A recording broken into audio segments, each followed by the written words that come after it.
thank you so much for making it all the way here to Paris, for those of you that came from another city, and for those of you in Paris for making it all the way to this difficult place where we do advanced studies only.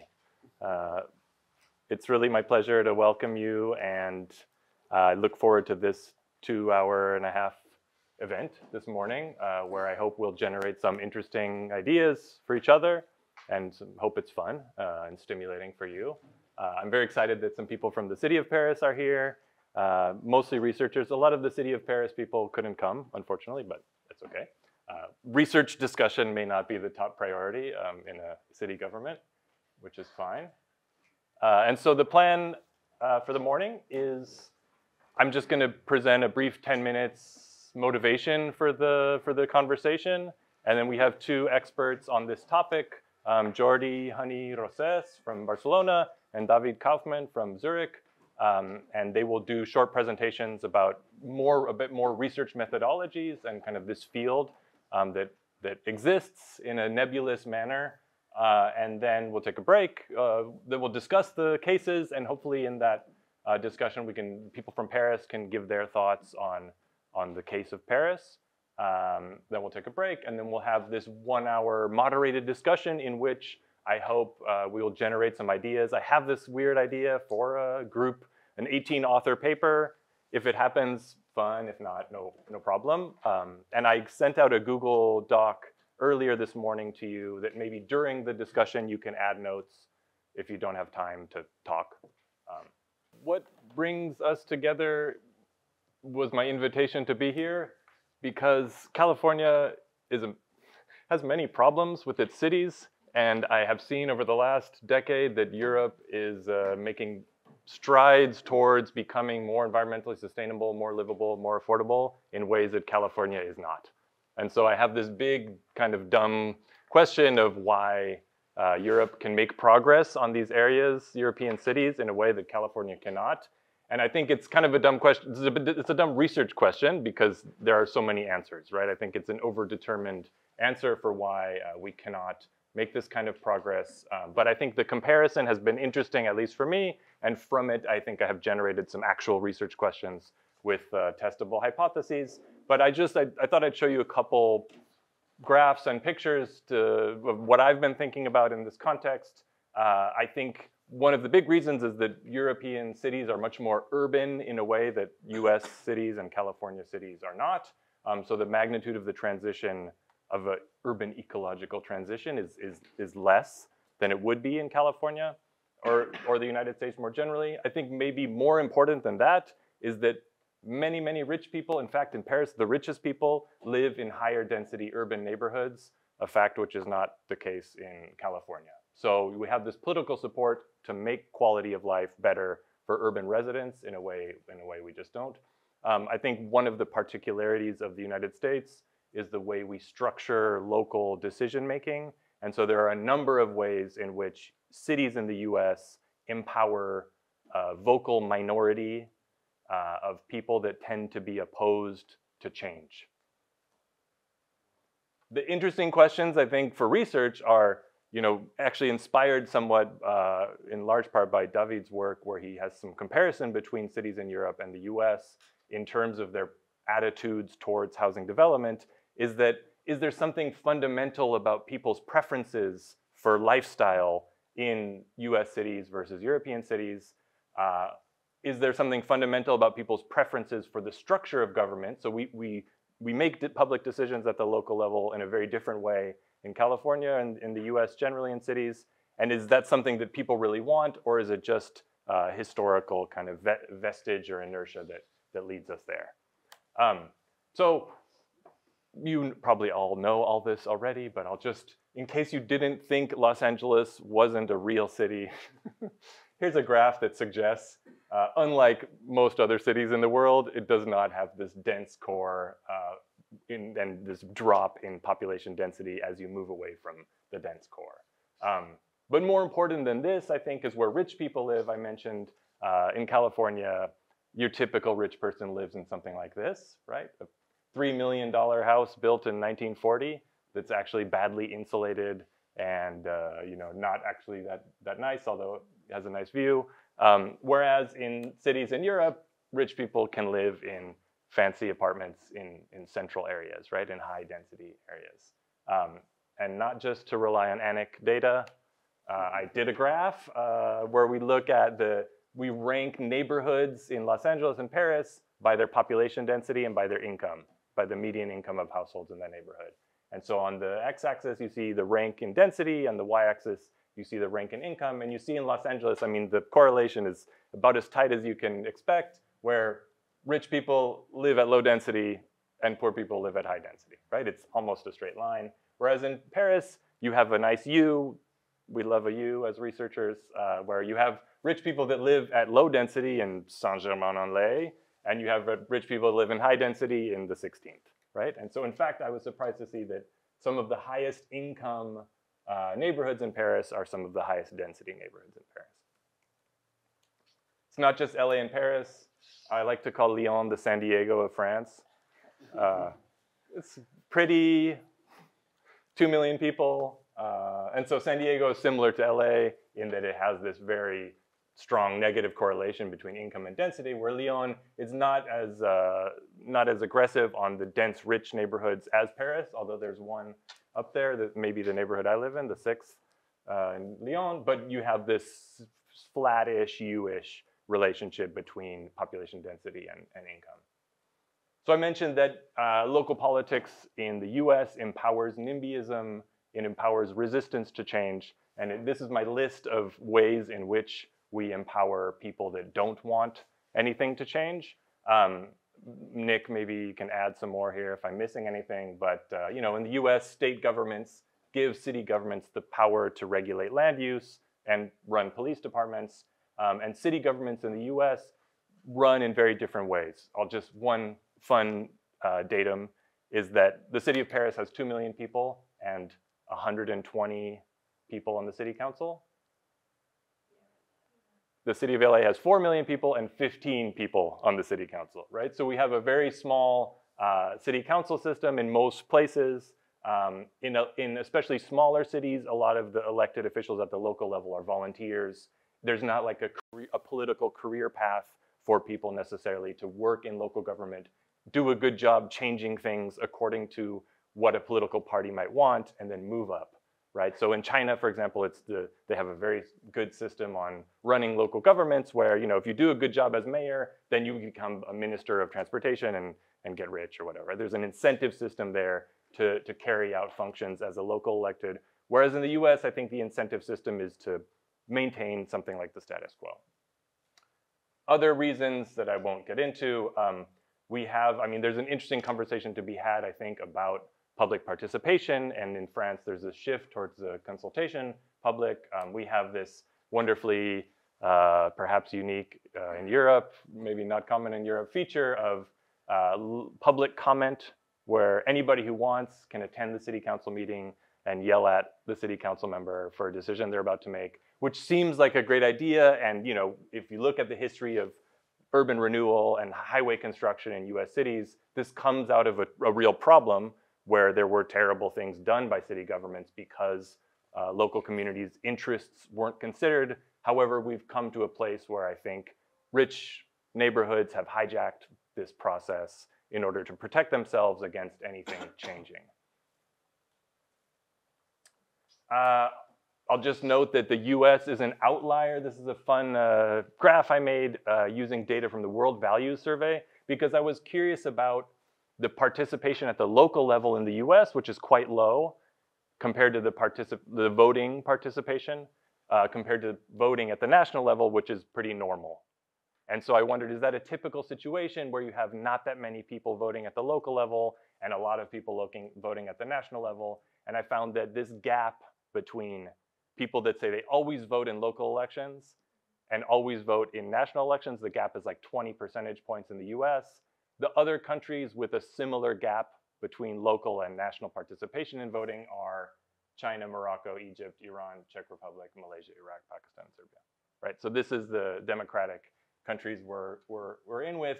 And additionally, there's a bigger correlation between income and voting in the US than in other countries. So this graph shows, voting by income decile, whether you always vote in local elections, whether you always vote in national elections, for the US in red, and for the world on average in green. And so there's a number of reasons historically that we've organized local elections in this way, but I think what it comes down to is this question is it something about the preferences of people in US cities that want things to stay the same? Or have we just structured the decision-making process and the inputs into that decision-making process in a way that prevents people from expressing their preferences and empowers the people that don't want things to change? And so I mentioned this study by David and colleagues, where they asked people in 6 different cities, 3 in the US and 3 in Europe, about their acceptance of a housing densification project. And they do a lot of interesting things about different characteristics of the project, and maybe you'll mention, I don't know, this study. But what I found striking about this, if you look at the cities in the US, Chicago, LA, and New York, you see the average level of acceptability is about 60%. And if you look at cities in Europe, Berlin, London, and Paris, it's much less than that. So it's very bizarre to me that these European cities are doing densification in a way that cities in the US are absolutely not doing, if in fact the people in the US are more okay with it than the people in Europe, right? So there's some, so this, I think this comparison deserves further investigation in terms of how we frame the questions maybe, but really, this comparison about kind of the structure of how we channel people's preferences into local action, I think is what I would like to show in some research to people in the US. Look, in fact, people do want densification and an urban ecological transition. We just don't let them get that through the way we structure public decision-making. So that's what I'm working on these days. So I'm in the middle of this project. I'm gonna do some survey research. Maybe David will help me. I'm doing some more specific comparison on this topic. But in addition to that research project, I'm very interested in getting some more case studies from Europe to take back to California. And then organizing this seminar got me onto this idea where I found, in France, the idea of the ecological transition is a fascinating, motivating concept for public action. It's something I had never heard about until I moved to France, because in the US we don't talk about it. And so this idea of using a term urban ecological transition, whether it's useful or not for research, we'll see. But with that, I will just conclude by saying there's a great book that Nick recommended to me called The Collapse of the Transatlantic Urban Renewal System or something. What's the title? Do you remember? Something like that. But this idea that, in the early 20th century, there was this dialogue across the Atlantic between planners in the US and Europe about these things, and sort of in the late 20th century, it sort of disappeared, and maybe Nick and I are the new vanguard of revival. I think there is much more in the US interest in learning from European experiences, mostly because the progress has been so substantial in all of these things like bike lanes and densification and everything else. So I will stop there and pass it to Jordi, I think, is next. Thanks. Well, thank you, Paavo. That was great, great introduction. Fascinating questions. This really interesting paradox that you've identified in terms of preferences and housing, and hopefully we can dig into that and figure out what's going on. So I was as I mentioned, I'm a research faculty in Barcelona. Previously, I was a professor in urban planning at the University of British Columbia in Vancouver. And I was hesitating whether I should present these slides first, but I think I really will, because it's some of the work that I've done on densification in an experimental setting where we try to look at behavioral responses to densification. So often when we ask, when we try to understand how people respond to a changing density, they're survey responses, right? How do you feel about densification? But what we try to do in this work is look at some of the behavioral responses, which can be more powerful. So I'd like to briefly present some research on this issue of densification in North American context, and then I'm going to change gears a little bit and talk about what's been going on in Barcelona and try to explain Barcelona's story. In the afternoon, I'll be repeating the Barcelona part, but since, figured this is my chance. It's more of a, so like I mentioned, did some work on some experimental work in Vancouver, looking at how people respond to densification. And the theoretical context is William White. I'm not sure if you're familiar with him. He was a disciple of Jane Jacobs in New York City. And what he did was he observed public space in New York City, very, very dense city. He had cameras and he looked at how people moved around in the public squares in New York and downtown through observational methods. He's sort of John Gell came sort of afterward and was inspired by some of his work. And he came out in one of his books, he made this great, interesting assertion, is that what attracts people most in public space, it would appear, is other people. And I related to that, right? Because if you've ever been to a museum, right, where you're looking at a piece and no one else is there, you're by yourself, and then all of a sudden the people start coming and say, oh, there's something interesting there. And so I thought that would be really interesting, right? It's this conceptual framing of, okay, do other people in public space attract other people? Or do we feel more comfortable when there are more people in public space? And so that created a very clear researchable question. How do behaviors and perceptions change when public space has more people? And I thought, well, this is a really interesting question that perhaps we could get at with an experimental framework. And so our site is a green street in Vancouver, where there is this question about densification. Vancouver is one of the North American cities that's been densifying tremendously with a lot of high-rise buildings. It's done very well, but there is some pushback as well. And neighbors, including these neighbors here that are in this image, were against a densification project that the university had planned just a few blocks away. They're going to build huge towers. Those towers were going to have faculty housing, student housing, and this corridor, which connects the housing to the university, would be densified. The amount of pedestrian traffic would be increased tremendously. So ostensibly, the neighbors were against densification because it's going to change the community character. But I thought, well, what if we did an experiment and see how will people respond in practice? If we add more people here, will they actually like the space more? So I said, well, this is actually something that we could test using a field experiment. What we can actually do is actually add more people as students, as pedestrians on the street.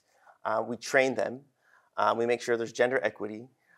We have them walk during a random number of times during sort of our treatment periods, and then we can ask people how they feel about this public space. And we can also observe. So we're looking at perceptions, but we're also looking at behavioral responses. So we did a pedestrian guide. So here we randomized the times in which we added. So artificially we added pedestrians into this public space. And so they were there, it only happened from Monday through Friday. And we were testing William White's original hypothesis, right? William White says that more people will hang out if they're people also that are there enjoying the public space, right? So that was the hypothesis. We also had the survey, right? So do you feel, the survey asked, do you feel welcome here? Do you feel that this place is vibrant? Do you feel this place is too crowded? Or do you feel this place is too noisy, right? So we gave this sort of typical Likert scale questions. Now, to our surprise, no. With people were repelled, right? So especially women, darn! William White's hypothesis did not work out, especially women. Women were particularly repelled. And people ask, oh, is that because there were men in your public space? No, actually, there was actually more women. So the experiment didn't give us the ideal results that we would have loved as planners, right? That William White's hypothesis was. And I think it's because the type of space that was chosen. In retrospect, it was a very green space. And so those green spaces are places of refuge in which you enjoy being there when it's quieter, right? You kind of like being, and when you pack it, we reach the carrying capacity. And actually, William White also talks about carrying capacity. He says that yes, people may be attracted to other people, but if you reach that carrying capacity, then it's no longer comfortable. So I would love to repeat this experiment, or someone else to repeat it, or work with me to repeat it in other types of spaces in which we could see perhaps we can turn a LA street into something vibrant, great, where other people would be attracted. Okay, and so I'm making a methodological argument to the planning community as well, that urban planners, architects don't think experimentally, and other disciplines do. Political science, psychology, economics, they think experimentally, but urban planners don't. And so I wanted to also illustrate that we can think experimentally. So that's the urban experiment on densification. And with that, I will switch to Barcelona. We'll go from North America to Barcelona. So who's heard of the superblocks? As everyone's heard of the superblocks, right? It was quite an ambitious plan. In around 2015, Barcelona put in their traffic management plan that they would replicate the superblock model to 503 times. And that captured global headlines, right? New York Times, all the planning committee, will Barcelona become car-free or almost car-free, right? Since then, the idea of the superblocks has evolved tremendously through various iterations. And so what I try to do with this presentation is try to explain that evolution of what the heck is a superblock, what was the original conceptualization, and how has it evolved over time, and why wasn't it implemented in the original way, and where are we at with Barcelona superblocks? So that's what I try to do in this presentation. Okay, so first, my definition of superblocks. Barcelona superblocks are redesigned streets that have prioritized people through urban experimentation. So let's break it down. So first, redesigned, right? So it's a redesign in terms of both traffic management, so flows of how traffic is moving, but also an urban design. It's also reallocating street space for people. Streets, it's redesigned streets. Curiously, superblocks aren't really about the blocks. It's about the streets. It's about changing that street profile or cross section. And with a purpose. The purpose is to prioritize people instead of motor vehicles. And lastly, through urban experimentation. It's been a constant iteration. There's been evolving forms of implementing the superblock street redesigns through different ways. And what I'd like to do is walk you through what those redesigns looks like.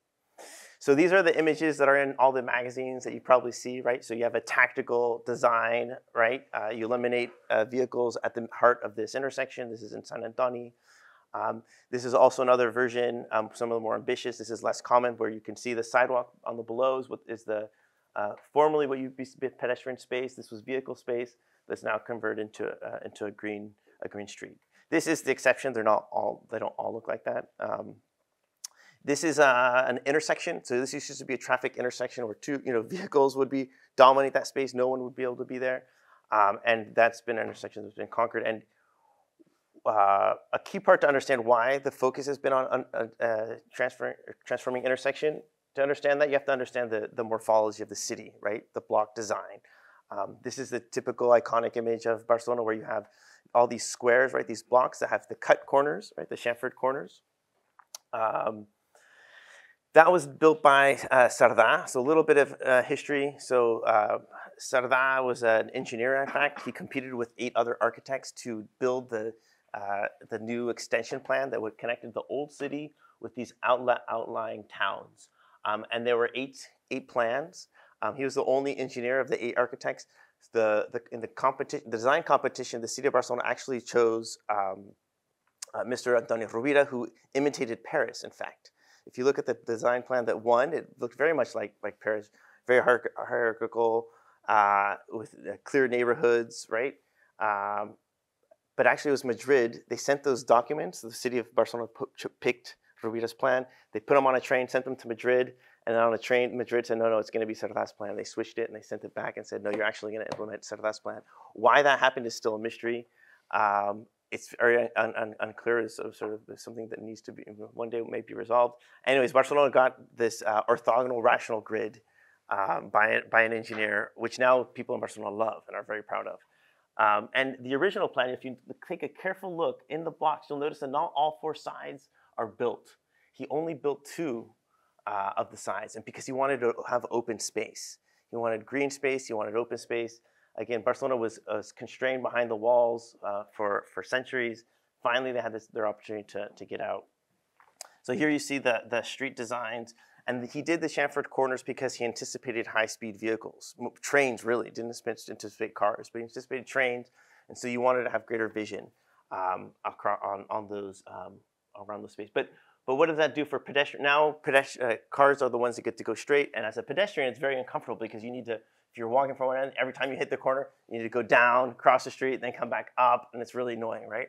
So in the most latest versions of the superblock, it's inverting that logic entirely. And now vehicles, if they can go through, they need to go around and not through, and it's actually pedestrians and bikes that can go straight through. Anyways, the city did not respect Céline's plan. They densified on all 4 blocks. And so now you have a city that has very little green space. So originally it was supposed to be open, but now you have very, very little green space. You can see it here. This figure compares the green space per person and the different neighborhoods of Barcelona, and the Eixample, or the extension, is where you have the tallest person, basically the most amount of people for very, very little green space. So as a planner, if you need a green space, you need to green your city, you really have to look to your streets. It's all the way you have left, because you didn't have these large parks designed into them. Your streets, and if you can, your intersections itself. Okay.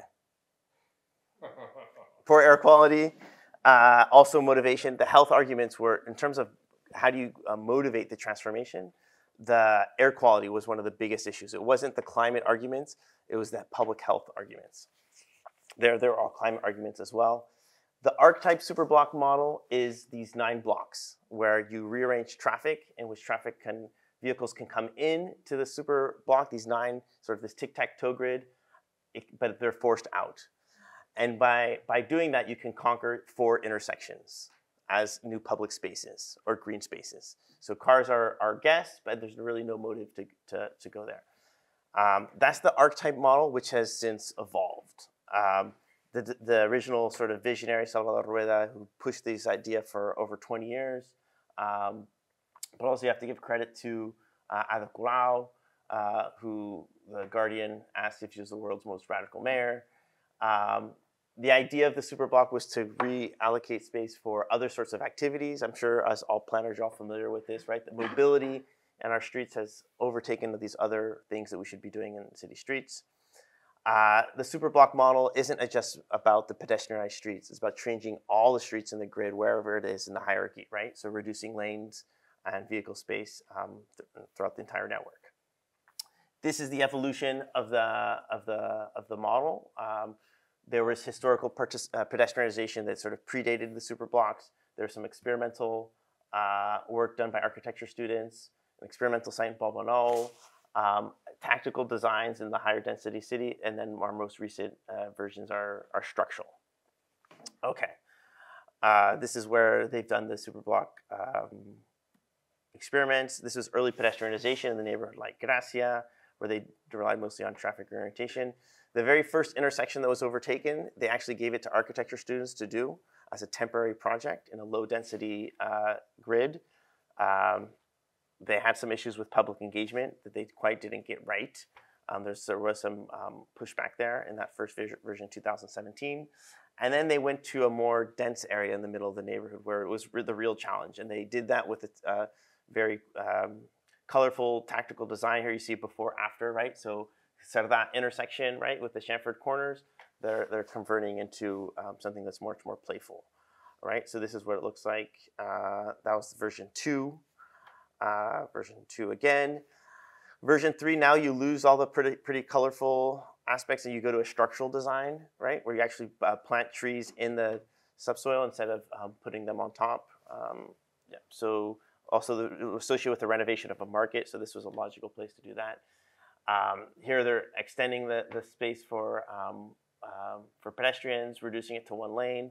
But you see that in terms of the material where vehicles go here, it still communicates it's a street, right? So notice there's sidewalk material and then there's street material. In the most recent iteration, we got the different axes. The most recent iteration, you'll see in the street, is actually communicates that it's pedestrian priority, right? It's no longer for vehicles, right? The COVID pandemic was critical in allowing them to implement this so quickly. Had it not been for COVID and then the special conditions of not having to go through all the paperwork and all the filings, just gave the city the authority for public distancing and public health reasons to just go for it. And so they were able to go from 2 lanes of vehicles and 1 lane of parking to just 1 lane of vehicle. They saw that there was no chaos, that it survived. There was criticism from the opposition, oh, it looks ugly. And they said, fine, we'll just do it. We'll just do a full structural version. That's what the before-after looks like at these intersections. And since I'm running out of time, also, this is perhaps my favorite intersection here. You can see it was just intersection of vehicles, and now it's turned into a garden. Same place. It's hard to believe, but it is the same place. And yeah, with that, I think I can end. Yeah, thank you. Thanks a lot for the invitation, Paavo. Thanks for coming by. So in this presentation, it gave me a bit of time to reflect on the studies that we did. We did a lot of survey experiment studies. You know, when you're an assistant professor, you have to prove yourself that you do a lot of research, so that's what we did.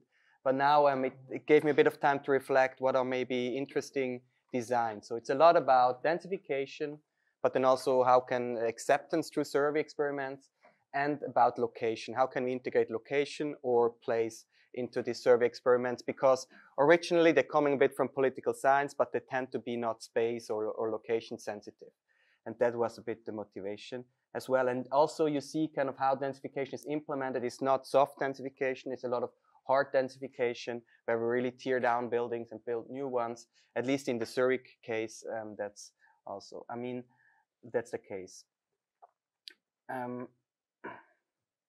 I don't have to motivate densification so much, but it can have several sustainability benefits, reducing land uptake, diminishing urban sprawl, kind of, but also protecting biodiversity.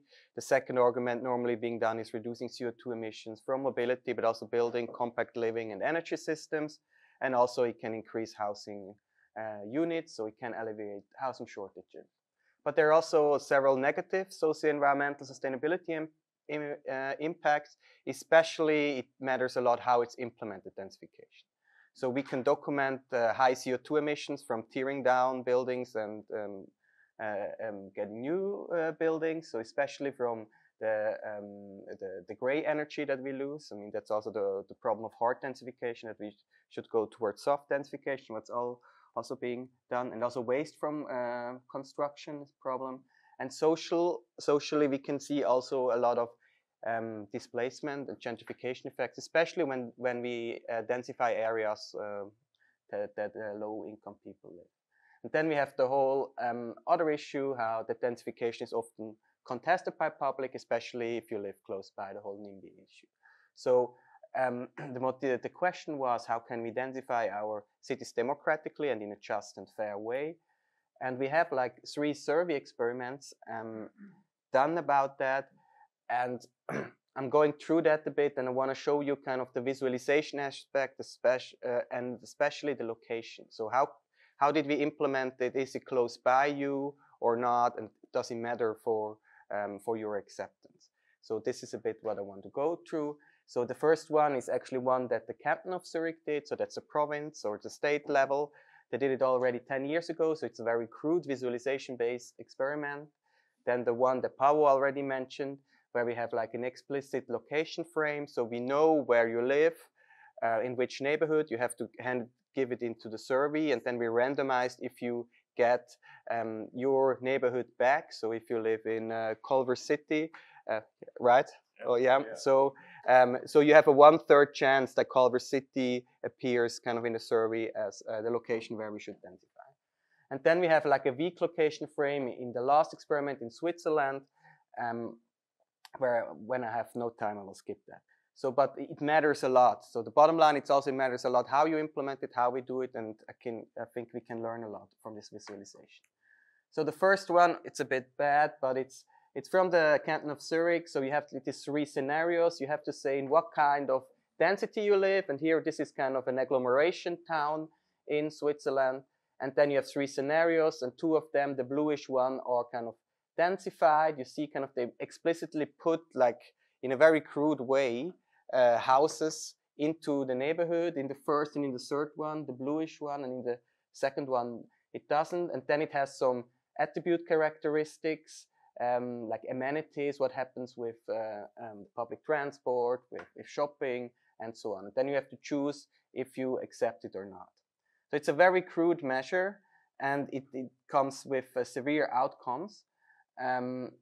So if you look at you can look at both figures, but on the horizontal axis, we had the question before the survey experiment: are you generally in favor of densification as a strategy? And you have this four-point scale. You can disagree, somewhat agree, or agree. And if you only look at the horizontal one, so we have like, not sure if it works. We have like here 47% plus 10.4%. This gives about 57, 58% in favor of general densification.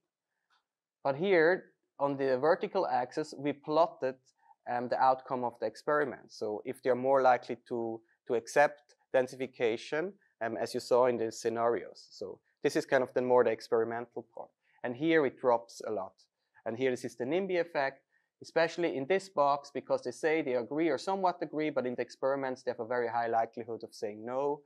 So we have like a very high NIMBY effect. And this also shifts kind of together with the anti-growth people that doesn't like densification firsthand, but also don't behave like that in the survey experiment. So together we have like an 88% are against these experiments.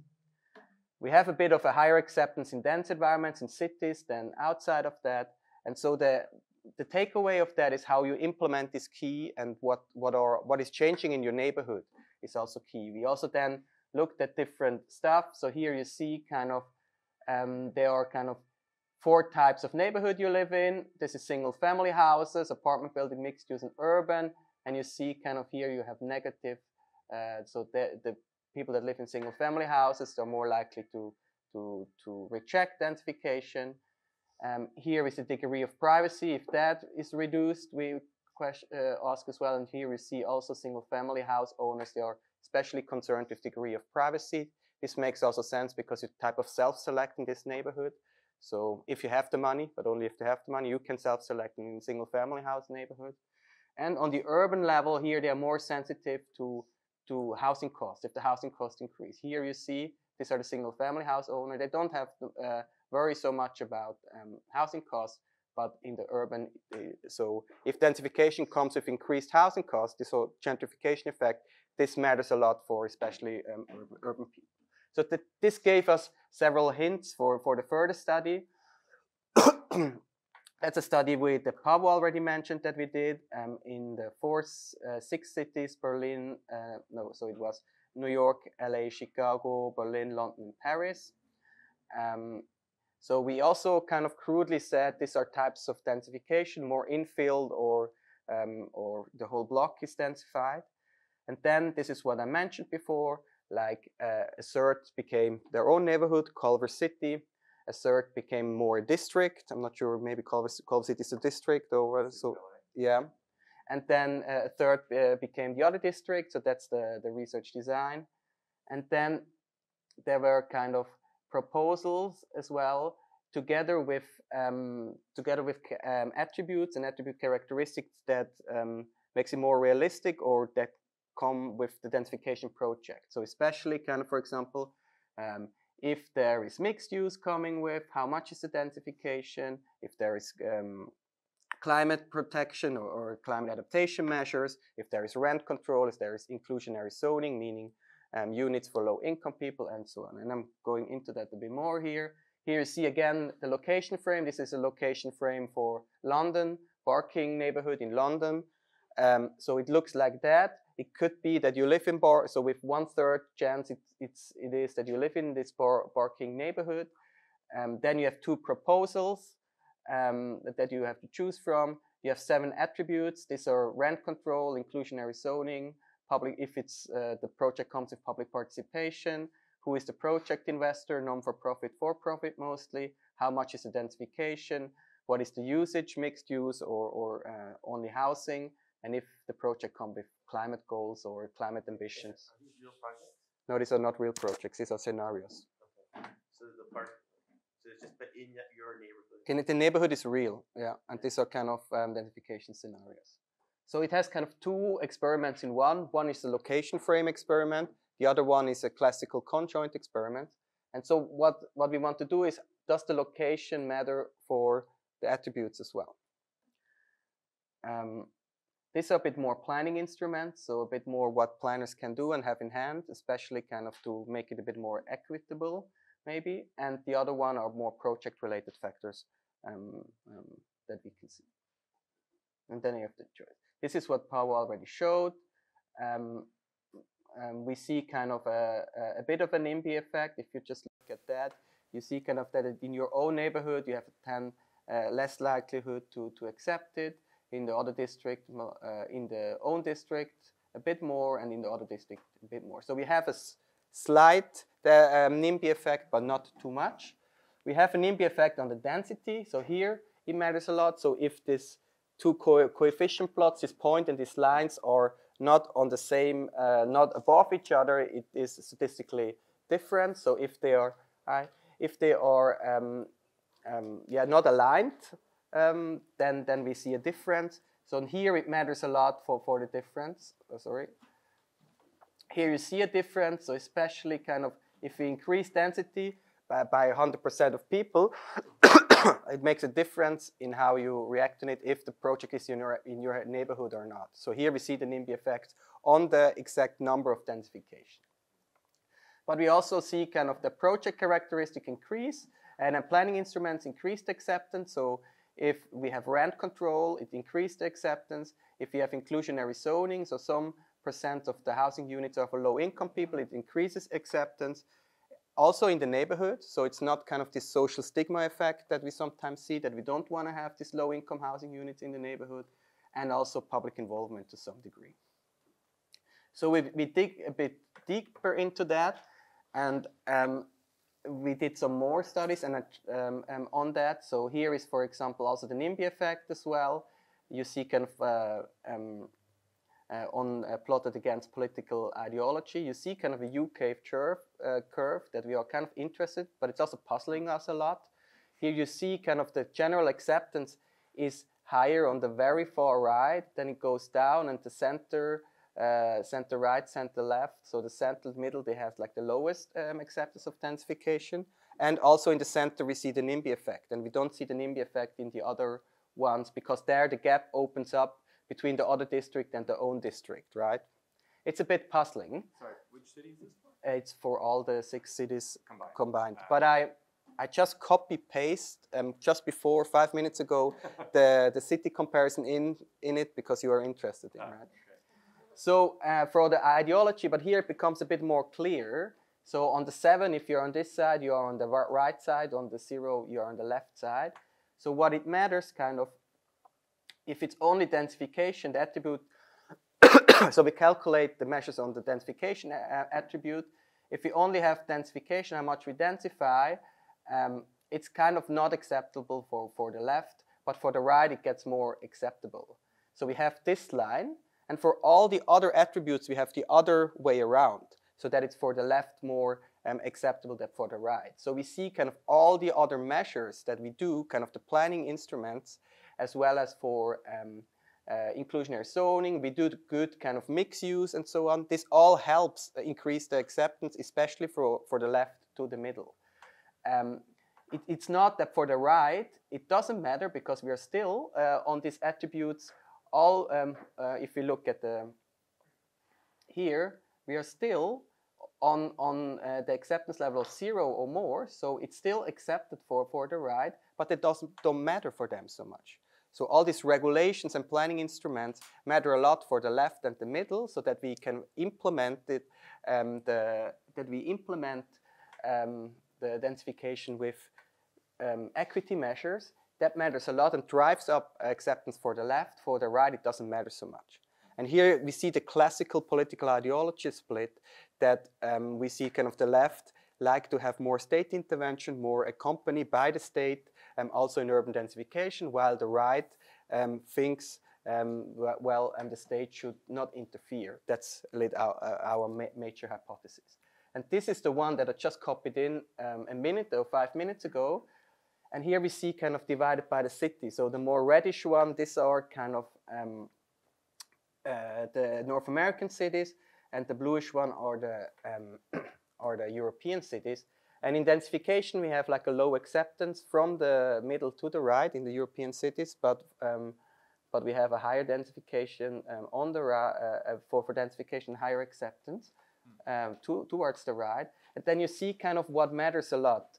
For example, non-for-profit investor is kind of matters a lot for European cities, especially Berlin, but it was also in an area where the whole rent was not rent control, it was rent freeze argument was there.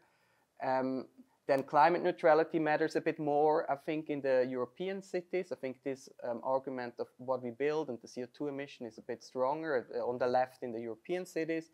Inclusionary zoning matters a bit more for the European cities. So we have a bit of hint what can explain it. It's not fully explainable. It has a lot of puzzle still and question mark, but we have a bit of a hint what matters, and we think kind of it matters a lot for us planners how we implement it, and we have some measures at hand to implement it. We have a similar experiment in Switzerland, but I don't go through that from time reason here. We have a rather weak location frame experiment, and it doesn't matter at all. So we had there, we said, is it in your city or not? I just show it here. It just said, is it in your city or not? And housing is being planned, just generally, housing is being planned in the city where you live, new housing is being planned in the neighborhood where you live, and we don't have a significant difference. But it's a very weak, you frame it very weakly. We don't show the name of the exact neighborhood like we did in the other, and we don't visualize it as in the first experiment. So the weaker we go with this location frame experiments, the less effects we see. So that's also, I think, a takeaway. But from the matters of, from the side of the planning instruments, the socio-ecological instruments that should accompany densification, we see the same results in Switzerland as in the other study. It matters a lot how we implement it. If we implement it in a fair way and in an ecological sensitive way, we have much higher acceptance level. Also, political ideology matters in the Swiss case, but I don't go into that. So what is the conclusion here? So I have both a bit of a more substantial conclusion as well as a methodological conclusion from this talk. I think only to densify, to say we need to densify is not enough. Also substantially, we see the CO2 emissions that it produces. We see kind of displacement effect, at least in some of the European cities. But it's also not enough to secure acceptance. So I think it needs kind of involvement of planners, of city authorities, of governments to actually steer that in a way that is socially accepted. We see a higher acceptance through what we call socio-ecological implementation, especially among middle and left political ideology. And the good news is that moderate densification is accepted, also in the Swiss case. So maybe not a 100% population increase, but a 33, 66 population increase, if we accompany it, and planners have something in hand. So if we do kind of fair processes, if we secure that low-income people have access to the new housing, so we also have the acceptance for this moderate densification. And I think that's a good news. It's not only a NIMBY argument, it's also an argument how we implement it and that we have something in hand. That's why we want to nuancing NIMBY as the dominant explanation. We saw in the first study that the neighborhood context matters a lot, so it depends where we densify how. Then the second study showed that different project characteristics and accompanying planning instruments can also increase acceptance, so it matters the implementation of it. And the third thing is more than NIMBY, it's also a bit of a politicized issue, densification. And what it shows very nicely this state intervention versus market logic divide that structurally dominates the left-right axis in political contestation. So this whole idea, what is the state, what should the state do in planning our cities and in housing, is we can very much see that in the acceptance of densification. And for the methods, I think the explicitness of the survey design matters. So how much we show, how good are our visualizations, what do we say? So it matters a lot what kind of outcome we see. So the whole NIMBY debate, I think, also is from the survey acceptance, for the survey literature, matters a lot how you frame the questions. I think that's a good feedback to us as well, that we have to be very careful. And there are new improvements in design and visualization possible. I show one in this afternoon, but I think also maybe generative images are not as good yet, but maybe they are getting better to showcase that. And we should be very kind of careful what we show, but we should also show that. For example, in soft densification matters, we have a new project when we want to visualize how a neighborhood could change through not tearing down, but infill development, adding some stories, and what does it matter for acceptance. Thanks a lot.